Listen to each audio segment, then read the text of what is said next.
Salve, Nika, and welcome. Today we're going to be taking a look at Vergil's third Eclogue, lines 28 through 31. So today we actually get a short one unless I go on a long rant about something. But first, last time in Vergil's Eclogue,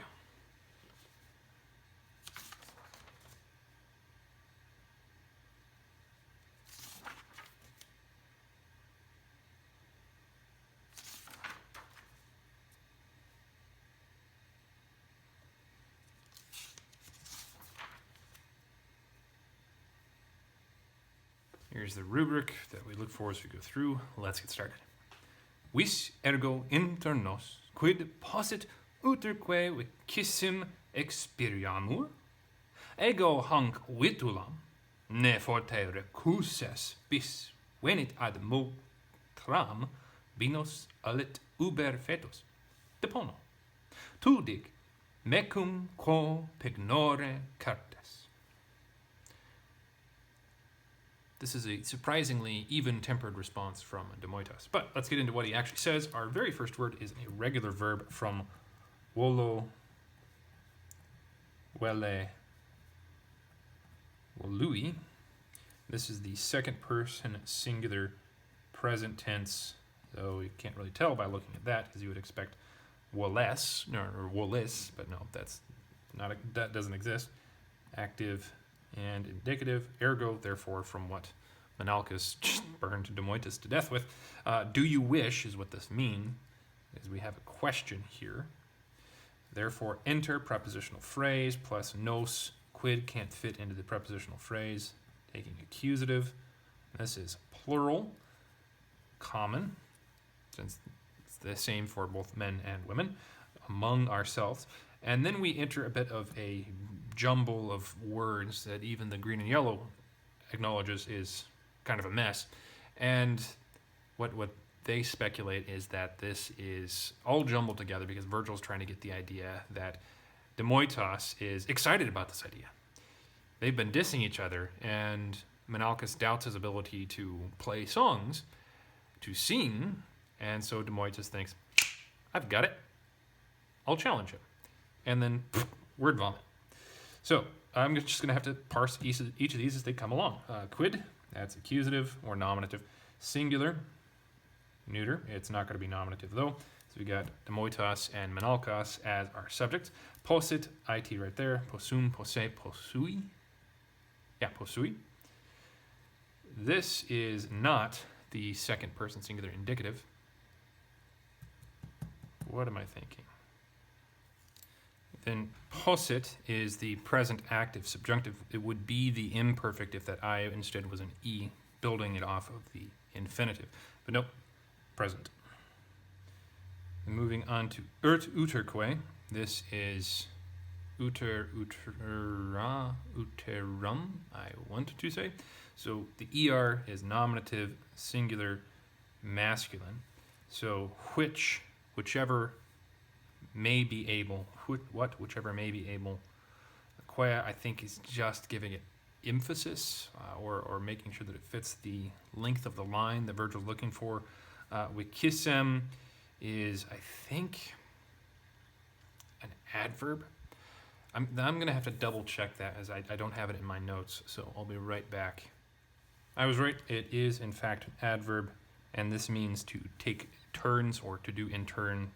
And then experiamur, M-U-R, first person plural, experior, experiari. This looks passive, but it is actually just a deponent verb. And it is subjunctive because the IA, experimur, would be fine in the present. And it means to test, to experiment as it looks.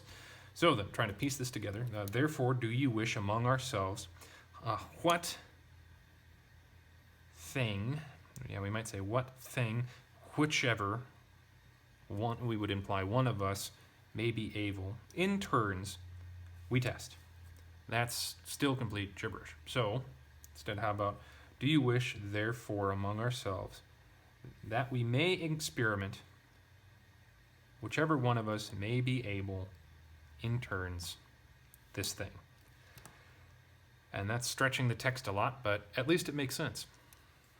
Even as I write these things down, They devolve into garbage in my brain. Let's move on to the next clause, ego, emphatic, at the beginning of the sentence, and also an unnecessary pronoun, hank, witulam, am, and hank from hic, haec, hoc, both accusative, singular, feminine. Witulam is a female yearling, a heifer, a type of cow. And then we have is this a parenthetical? I don't remember what they're called, but I'm going to go on to the rest of this main clause, and we'll come back to the subordinate later. Depono, this one's fairly obvious. A first person singular present, two singulars, present tense, active, indicative verb, meaning I will deposit. He's wagering this heifer. And then before we get to this end, now we can do the subordinate clause. Ne is lest, especially with recusas. This is recuso, recusere probably, and then I have no idea what the perfect would be, but that es is going to be the subjunctive ending for second person singular, present tense, active, subjunctive, and forte is I think that's an adverb meaning perhaps. So less perhaps, you refuse, and then he's going to go into describing what how valuable the witulam is. This twice a day would be the idea here. Adverb again. When this could be present or perfect. Since he's trying to build her up as a wager, I don't think the perfect makes much sense. Instead, he would bring this into the present to make it more real, have a present historic. So she does do this in the past, and she still does it. But when it comes to the third singular, present tense, active, indicative, or technically perfect, but as I said, probably present. Ad, prepositional phrase, mulcitram, am, accusative. Makes sense with this adverb, with this preposition. And it's a singular feminine. We know because of the a in there, only the feminines use those, except the rare occupational first declension masculine nouns. Binos is the wrong form to be part of the prepositional phrase. The com is the right position. Our prepositional phrase closes here.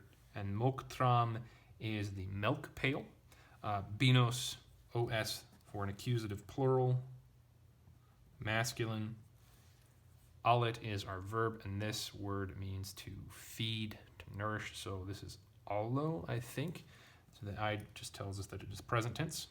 And then our last two words are ubere and fetus. Fetus initially looks that it could be the object, not the object, the subject of alit, but we already have her, when it, right here, coming, so it makes sense for her to be also the subject of this other verb. And fetus is a fourth declension, so this us could also be accusative plural, which then matches binos here. So binos is two, fetus is babies in this case. I don't actually remember what the word for baby cow is. Calf. So two male calves because the us is male, though it doesn't technically have to be, being a fourth declension. I guess he doesn't really, oh no, of course he does specify because binos is masculine. Other would be binas. Ubere, this is uber, uberes, and this is the word for utter. And with that E is an ablative singular. So what's notable about this clause in here is that this heifer is not only able to provide 2 milk pails a day,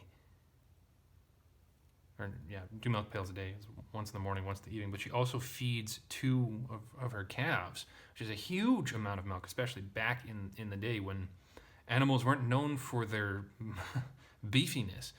Like my siblings and I once helped, not once, but multiple times helped our neighbors take care of their milk cows while they were away, and these cows produced enormous amounts of milk, but then they were really well fed constantly, because we live in the modern age when we can give them grain, whereas back in this day, Demoitas, who was a slave and yet apparently owns this Witulam himself, otherwise he couldn't put her down as a wager, he would have no way of feeding her in the same way that our friends were able to feed Daisy or whatever the name of the other one was. Other ones, I suppose, really, because they had a number of them throughout the years. But anyway, to get back to our translation and the a huge thing that this wager is. De Moitas has been really injured by Menalcas's burn. 2, nominative singular, pretty easy. Dick, this is one of the 3 to 5 unusual imperatives where the final vowel is just dropped off entirely. So this is a second person singular present active imperative of dico. So you say, me cum. This is a prepositional phrase, fairly common, you should know what it is. Cum with ablative, flips behind the preposition, and it means with me. We'll get to that in a minute. Pingore. This is not an infinitive because there's an O right there. That's the first thing that came to my mind as I looked at it. Always happens when there's an RE. And then cartes here is a verb, ES for the second person singular. That's carto, cartere. So it could be, no, it can't be subjunctive. Instead, this is a future. Second person singular, future, active, indicative. Unless this is carto, cartare, but I don't think that is actually the case. Oh, right. Other thing I forgot to note, especially with such low nourishment, having 2 calves survive, having 2 calves, period, is its own merit to this heifer. Moving on. Pingore is from pingus, pingori, and this means a pledge, a security. It's neuter. This is ablative, singular, neuter. And then quo would be matching pingore. And what he's saying is here, you tell me, you will contend with me. And then we would say, what's going on with the quo pingore? By which pledge?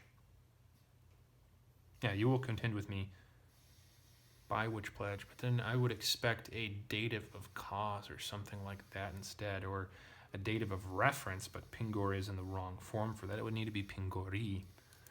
So I'm not quite sure what's going on. But I hear a vacuum in the distance, which means my time for recording is just about up, so I need to wrap this up. Sorry. So what he actually might be saying is you might be telling Menalcas, now you tell me what your pledge is. That could be what's going on here with by which pledge. So there's that. Let's take a look at it in its own context. Therefore, hard to read it, do you wish among ourselves, which thing, whichever of us may be able in turns, we may test, which is still a whole bunch of nonsense in English, but basically, let's have a sing-off. I myself, this heifer, lest perhaps you refuse, twice a day she comes to milk pail. She feeds 2 babies with udder. I deposit. You tell, with me, by which pledge you will contend. Thank you very much for joining. I hope taking a look at this has been helpful for you, and I hope that you have a very good... I have no idea what a day is anymore. Farewell, and walleye.